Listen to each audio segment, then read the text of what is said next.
On today's show, the San Diego Padres losing Bob Melvin to the rival San Francisco Giants shocked the baseball world, and they still don't have a manager. So ranking my least to most favorite candidates to replace him, as well as a little bit of an AJ Preller trade, the much maligned GM that he made over the weekend, and a little bit of pushback against the Blake Snell naysayers. Let's get into it. You are Locked On Padres, your daily San Diego Padres podcast. Part of the Locked On Podcast Network, your team every day.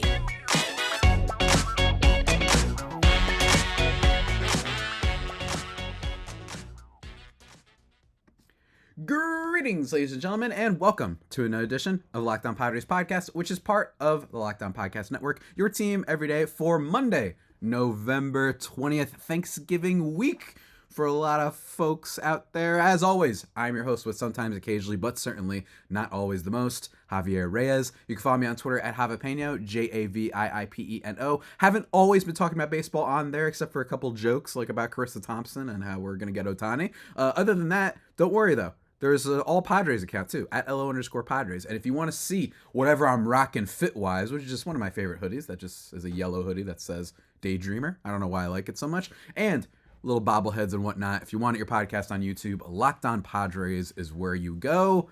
Today's episode, guys, is brought to you by FanDuel. Make every moment more. Right now, new customers get $150 in bonus bets with any $5 money line bet. That's $150 if your team wins. Visit FanDuel.com/lockedon to get started. And to get started with today's episode, guys, we got no time to waste.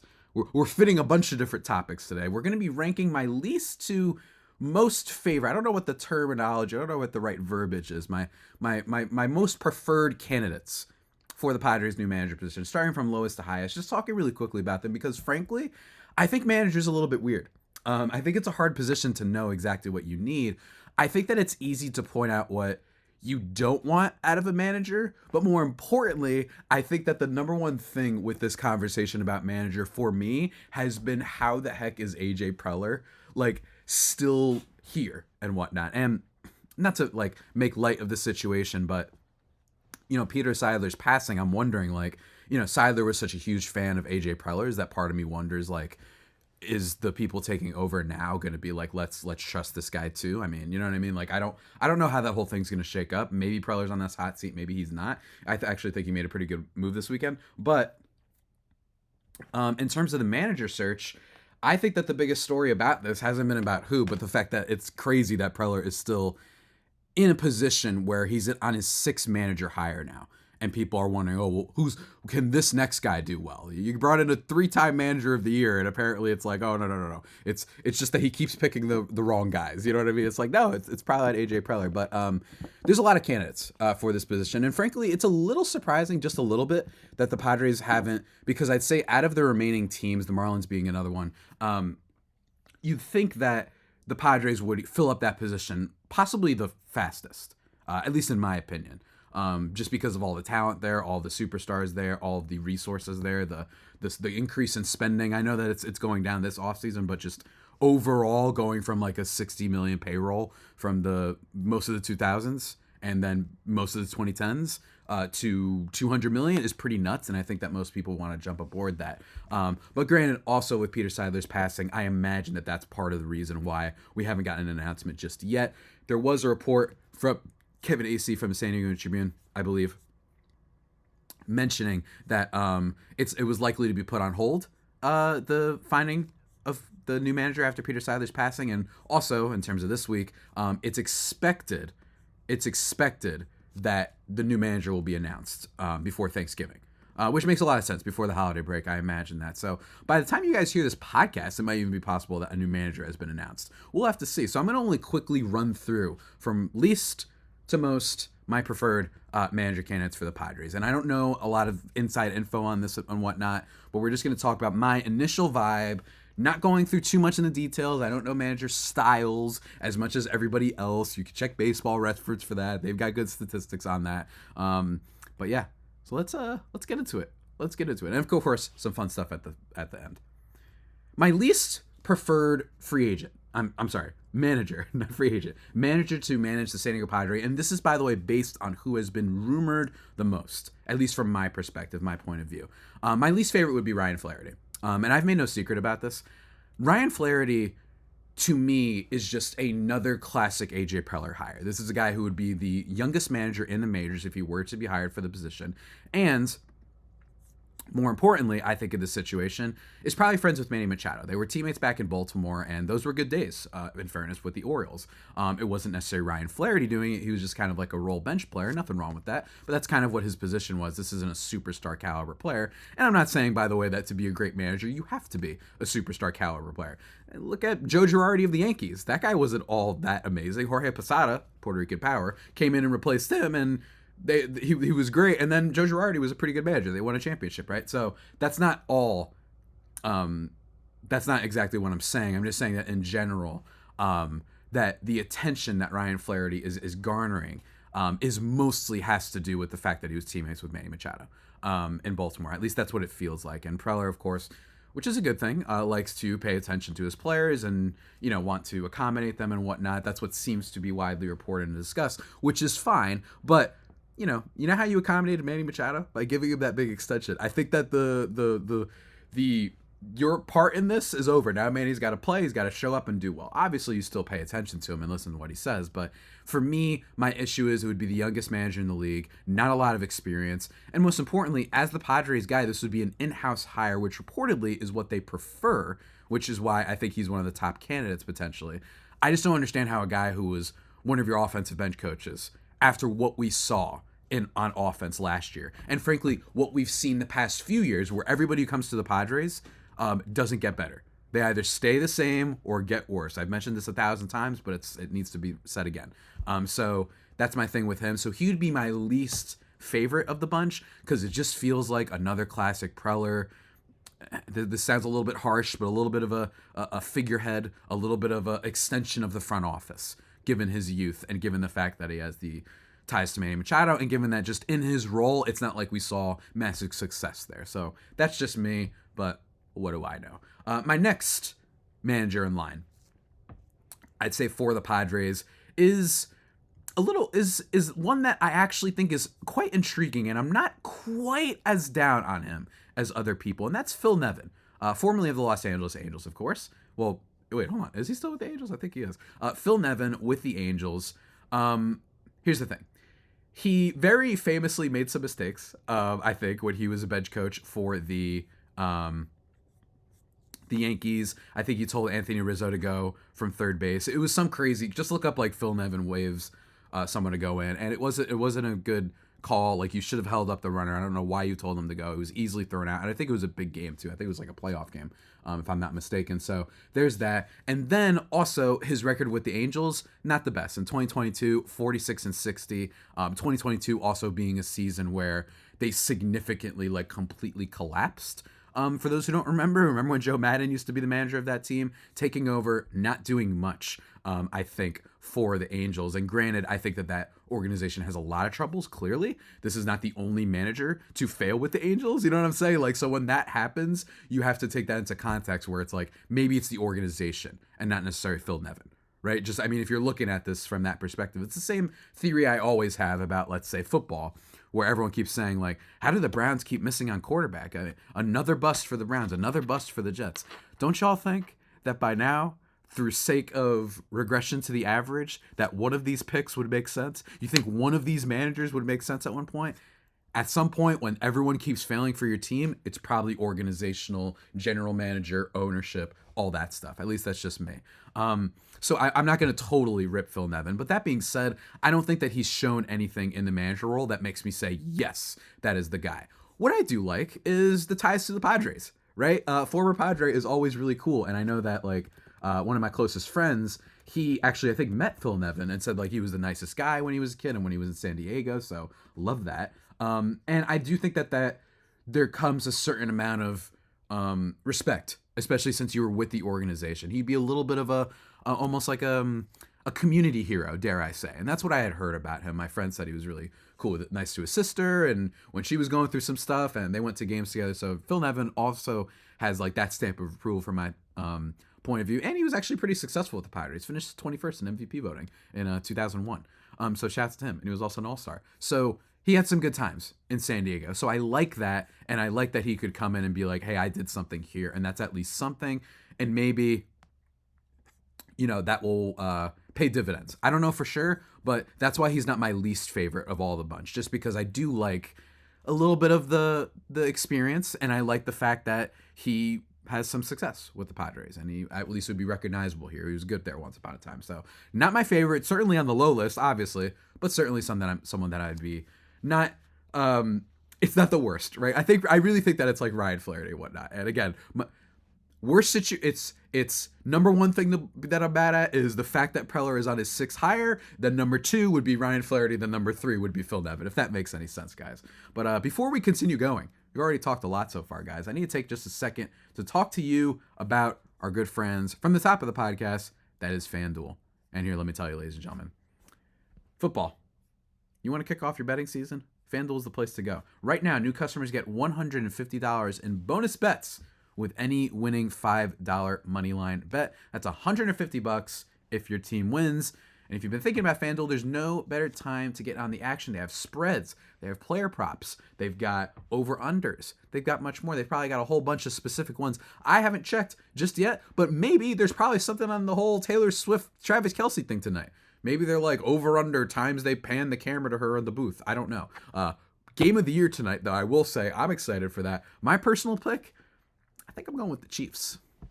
And I think it's close. I think we might have a real good game here. I hope it doesn't disappoint. I'm going to be watching it for sure with a couple friends, and I'm amped. Can't wait for that one. I just think at some point, the Eagles got to lose, right? They're 8-1. They got 8-2. They got to lose something, right? So we'll see how that pans out, guys. But most importantly, remember, visit FanDuel.com/lockedon and kick off the NFL season if you want to make that money line bet. And hate me if the Eagles end up winning. Feel free. Send me messages. I don't care. But what can I tell you is, number one, FanDuel has you covered with whatever option you want to go with. FanDuel.com/lockedon, official partner of the NFL.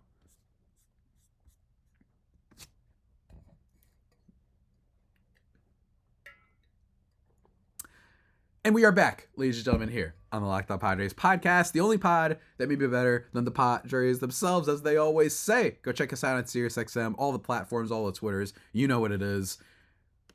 Let's keep talking, ladies and gentlemen. Let's keep talking. The next two candidates, technically three. We got a bonus one at the end that I prefer. The next one would be Benji Gil. And Benji Gil is not someone that I think has the name recognition as many others. He's been lately rumored for the position. And I think that's one thing that's really fascinating about him, is that the Padres have interviewed him, reportedly. Anyway, he was set to interview. Yeah, let me see. They interviewed him. They said they could wrap up. And that was kind of like one of the last updates we got. You know what I mean? Was the Benji Gil thing. And I've noticed a lot of baseball people really intrigued by this one. And here's the thing with Benji Gil. Really successful in Mexico, was really successful in the World Baseball Classic, and everyone on the Angels said, as an infielders coach, that everyone really respects him. And infield hasn't necessarily been the problem with the Angels. I think that they just have some really bad contracts there. Again, same, if I'm going to defend Phil Nevin for bad organizational thing, and I'm going to give Benji Gil a pass on that, then there you go. You know what I mean? That is a really weird organization, so it's hard to check in on all that stuff. But Benji Gil seems to get it all done. And I highly recommend that everyone go check out this Athletic article. If you just type in Benji Gil, you'll probably find it if you just type in that news tab on Google search. But he, it just seems like everyone's like, this guy's ready for a chance. And unlike a Ryan Flaherty, at least there's experience here. In the sense of, from, in Mexico, winning 3 out of 4 years, I believe is his latest record. And number 2, actually successful at what he was doing. He has a little bit more experience than Ryan Flaherty. Obviously, it's not necessarily Major League Baseball top line success, but I just kind of like that. Well, this guy was also a manager elsewhere, and he was doing good stuff. And again, that Athletic article, I really recommend everyone go check out. I don't know everything about the guy. I don't know what his tendencies would be, but it sounds like he's really understands players. He was a journeyman sort of player. He played 6 major league seasons. He wasn't the most incredible player in the world, but he seems to work really well with those kind of under the radar guys that aren't necessarily the stars, and the ones that He's cool on them. They know what they're doing.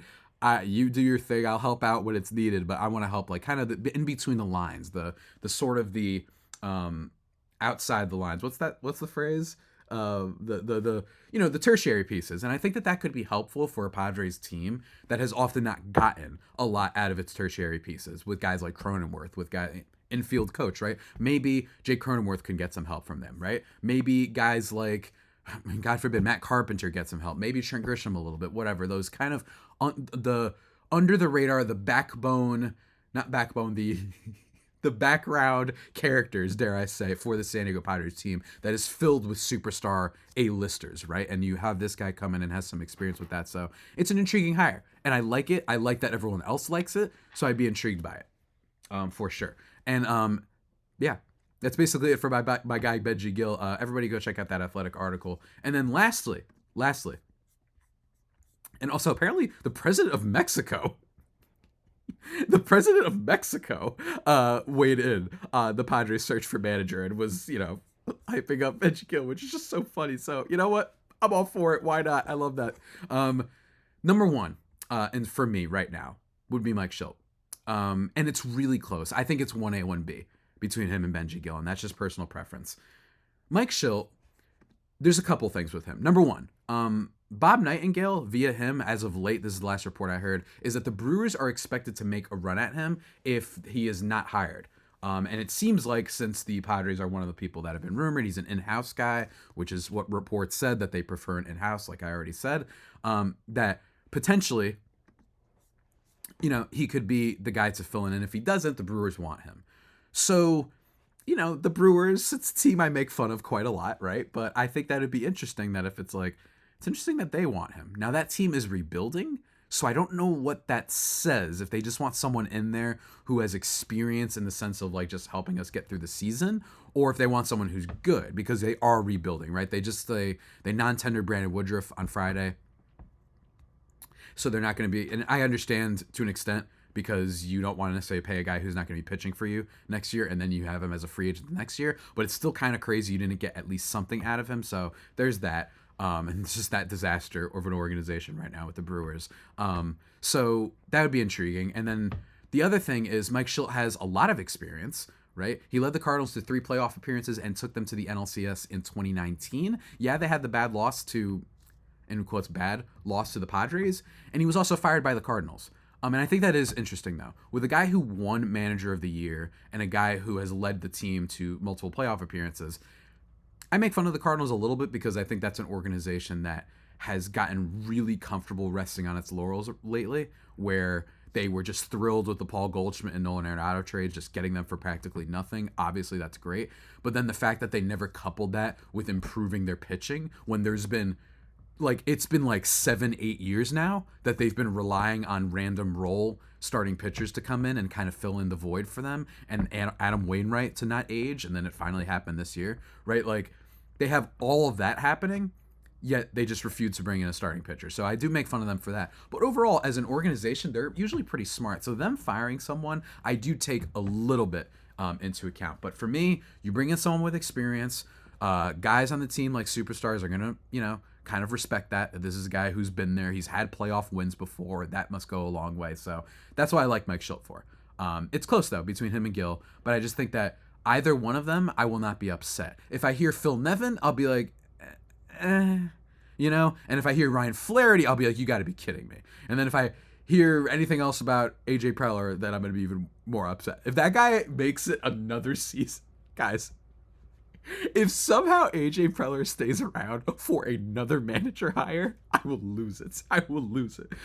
If worst case scenario, if he fried Flaherty, now I'm just fan fictioning, dare I say, just making stuff up. But if it was Ryan Flaherty and then he got fired midway, was it Andy Green or Bud Black? I think it was Bud Black that was fired midway.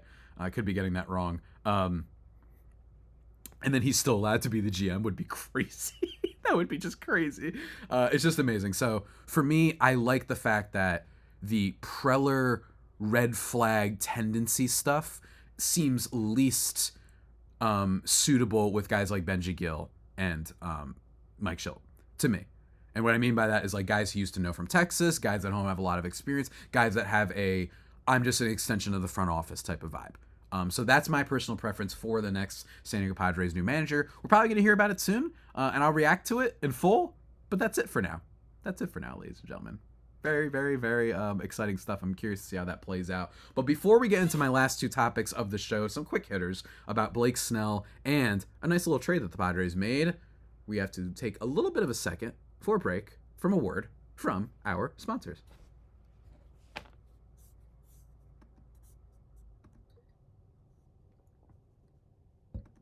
And we are back, ladies and gentlemen, here on the Locked On Padres podcast. Go check us out on SiriusXM. Go check us out everywhere, whatever. You know what I mean? Whatever you want. Just check us out. Go follow me on Twitter, whatever you please. Ladies and gentlemen, whatever you desire, we're here for you at Locked On Padres. And I hope that you're having a wonderful day, a wonderful, hopefully, Thanksgiving week, whatever. Maybe you just have a little meal and call it a day. Whatever it is, I hope you have a good week. I really do. Oh, God. I was going to do the dramatic pause and then speak, and then I coughed, of course. Anyway, last two things I want to talk about is the trade that was made on Friday. The Padres traded Scott Barlow for Enyel De Los Santos. And as written by Dennis Lin, the headline, I think, kind of really sums it up well. Padres reacquire Enyel De Los Santos amid a few payroll-shedding moves. And reading from the article, the San Diego Padres on Friday shed close to $11 million in payroll, executing a swap of relievers while non-tendering a pair of veterans. Scott Barlow, projected by MLB Trade Rumors to earn $7.1 million in his final year before free agency, was traded to the Cleveland Guardians for Enyel De Los Santos, who stands to make about $1.2 million in his first arbitration eligible season. Padres also cut loose lefty reliever Tim Hill for a projected $2.4 million salary, and who I once called a nepotism baby, Austin Nola, for $2.35 million. That, look, I mentioned before that I was a little bit like worried that they would bring him back, and you know, I don't want to say worried. I thought that it was possible that they bring him back and say, you'll just be our backup now, and hey, he had the eye stuff last year, he'll be fine as a backup to Campizano. But they're not even doing that because they are cutting on payroll, and this is yet again evidence that seems to be very legit, that they are cutting payroll. So anyone who was saying, oh, AC's a liar, and, you know, San Diego Tribune, they don't know what they're talking about, media, fake news, whatever the lines that people like using these days. They went woke, whatever line that people want to use with this stuff. They seem to be substantiated by little moves like this. That being said, and reading this tweet from Too Many Mortons on Twitter, last two seasons, Scott Barlow, he's got a 1.9 F floor, a 3.22 ERA, 3.52 FIP, 112 stuff plus, and Enyel De Los Santos has a 1.7 F floor, 3.818 ERA, 3.10 FIP, and a 93 stuff plus. And as he said, both have exactly a 17 strikeout to walk ratio. Enyel enters first year of ARB and projected to make 1.2, while Barlow, 7.1 million. Actually a sharp move by Preller. And I agree. These are the type of moves that don't get reported a lot. And don't get me wrong, I am still in heavy beef with AJ Preller, right? Like, still got a lot of problems with what's going on there. But he sometimes doesn't get a lot of credit for these little moves that really make sense on their front. Obviously, at the trade deadline, those moves didn't end up working, but I still liked what they did with the G-Man Choi and Garrett Cooper. Now, Choi decided that he would get simply no hits. I believe he only got one with the Padres. And they said, all right, let's have a platoon at DH. Let's stop batting Matt Carpenter every day. Like, it's ridiculous that we kept doing that. And then Scott Barlow, like a buy low sort of guy. I was totally cool with that. I thought that it made sense. And sometimes I don't think he gets the most credit for those between the lines sort of moves, right? Like the little extra depth pieces in terms of trades. He's made some decent ones over the years. So I like the move. I think that De Los Santos, he's actually been really sharp before. I've watched him when he was pitching for the Guardians a couple times because the Guardians are just like, I don't know. I think that team's fascinating when it comes to pitching stuff. So it's possible that maybe they were able to turn him into something better. I always think about that stuff when it comes to trading for other players these days, because especially when you're bringing someone to the Padres, always makes me nervous. That being said, maybe Ruben Niebla can work with him, figure something out. You know, both come from the Guardians now. I like the move, and shedding salary is important. So getting a player in return who might have potential to be as effective, if not more, I think is a huge win for the Padres. And we'll see what happens, because part of me is also wondering, is Scott Barlow going to return to not his 2023 numbers, but 2022 and 2021 when he was one of the better relievers in the sport? Not elite, but like one of the better ones out there. It really feels like the Guardians are going to do that, doesn't it? So yeah, that's a little bit annoying. So everyone brace for that. Don't what's the word? It's not. What's the word? Don't get too attached. You know what I mean? Like don't get too attached to this whole thing, because I am very certain that they're going to bring him back to his previous norm, and everyone's going to be like, of course, classic Padres, right? But at least they got something, and they shedded salary, and that is important because this offseason is huge. They need to make moves like that in order to potentially make bigger moves or pieces that will improve the team, while still staying under that $200 million reported sort of budget that they have now. The next thing I quickly want to talk about is Blake Snell. And there was a little bit of pushback on him, just a little bit.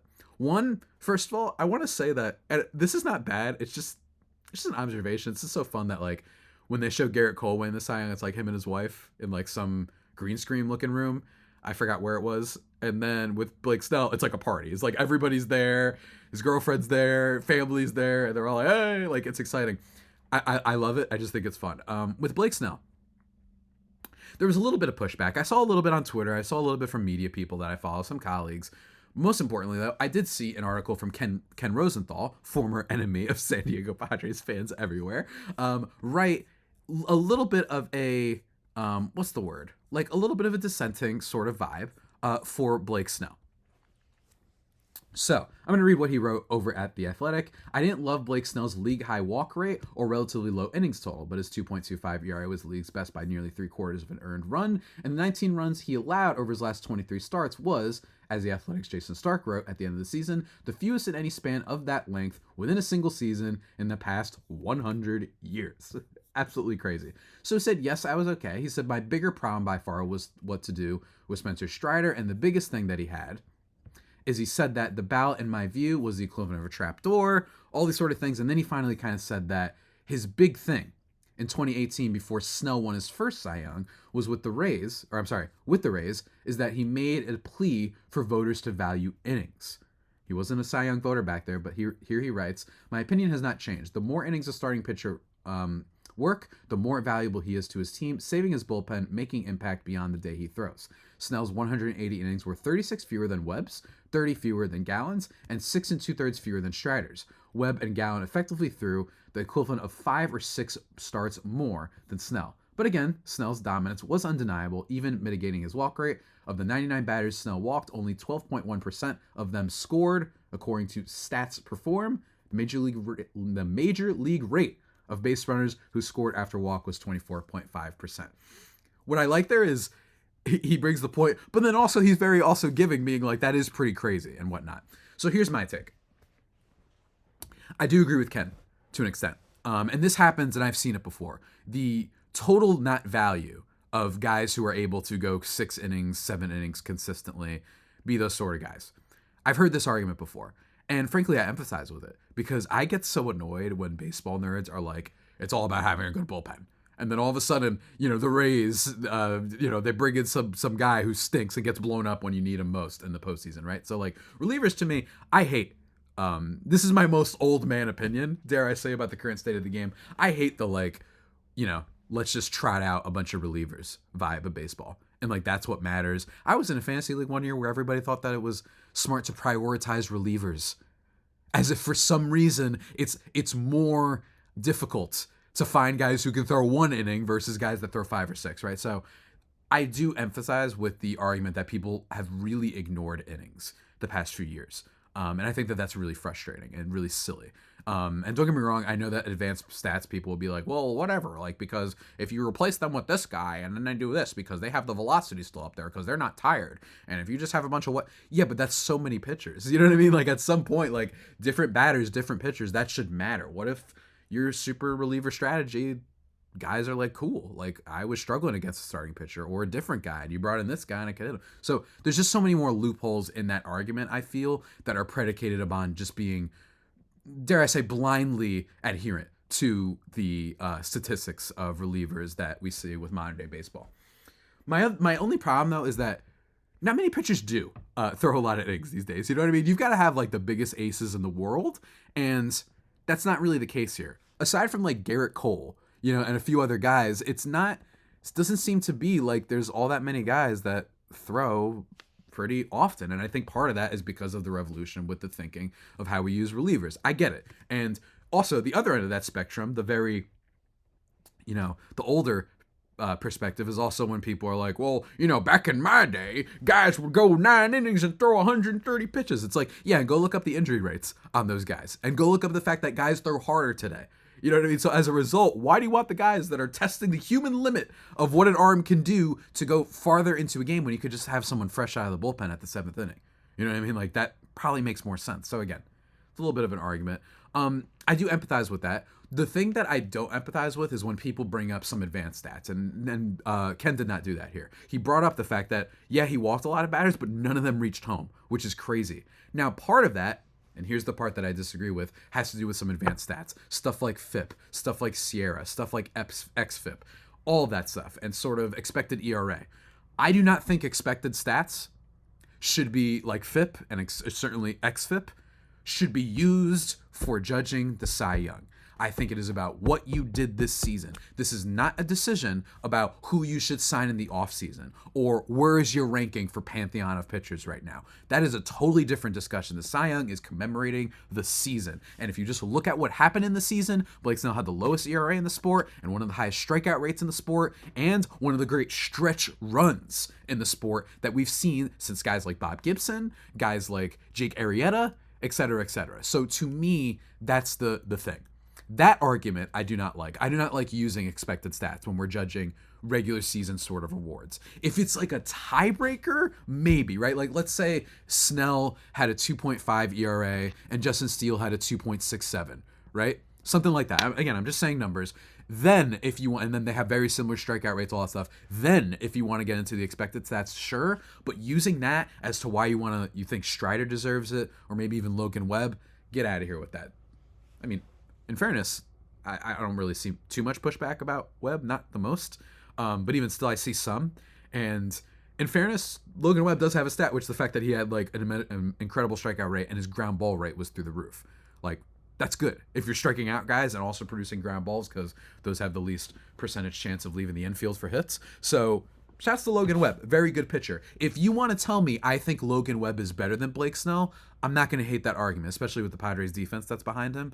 But in terms of just what we saw, what was given up on the scoreboard in the season you were watching, that is what you should use for determining Cy Young and for awards, frankly. The rest of it, miss me with that unless it's a tiebreaker. So that's my response to that. I'm totally fine with Ken's thinking with the innings part, because I do think that that's very valuable in the season. That's not expected stats, but I don't necessarily empathize with what I've seen from some other people bringing up XFIP. What are we doing, guys? Give me a break. What's next? X-Wobicon? You know what I mean? What are we doing? We're going to make up another stat? Raptor War? I know that's basketball, but still, give me a break. So that's my take on the matter. That's my take on the Padres managing situation. And I hope you enjoyed it. If you disagree, feel free to leave a comment to give me your sort of perspective. I didn't talk about, actually, I'm remembering just now, some of the other wildcard candidates. Guys like Buck Showalter, guys like, dare I say, Ozzie Guillen, who reportedly the Padres were interested in, like before Melvin, back when that hiring cycle was happening. And then, of course, Skip Schumacher, who recently left the Marlins. Isn't that crazy? Their GM, the first female executive in Major League Sports history, who helped the team, made a lot of great trades, a lot of great moves, made the playoffs for the first time since 2003, and their manager of the year made the first playoffs for the first time since 2003. Literally just one manager of the year. They're both gone. Joke organization. That is the antithesis of what I was saying with the Cardinals, where I worry, it's a smart organization. Maybe they got rid of Schilt for a reason. With the Marlins, it's like, no, I'm totally down for. So Schumacher, I didn't rank, but just because it's only been like a fan theory, like people online who say that. But in terms of actual reports, he's not necessarily been mentioned. But he's up there too for someone that I'd be interested in. But yeah, everybody, that about does it for today's edition of the Locked On Padres podcast, the only pod that may be better than the Padres themselves. Remember to subscribe to the podcast wherever you get your podcasts from. Tomorrow's episode, don't know what we're going to do yet necessarily for tomorrow, but this week, talking with Ulysses Sembrano about a Tyler Glasnow trade. We're going to be doing some end of season awards, probably talking about more Juan Soto trade rumors with my buddy Millard making his return to the podcast for a crossover, and much, much more, ladies and gentlemen. much, much more. But with that all being said, until next time, stay safe and, of course, stay faithful. My Friar Faithful homies, take care.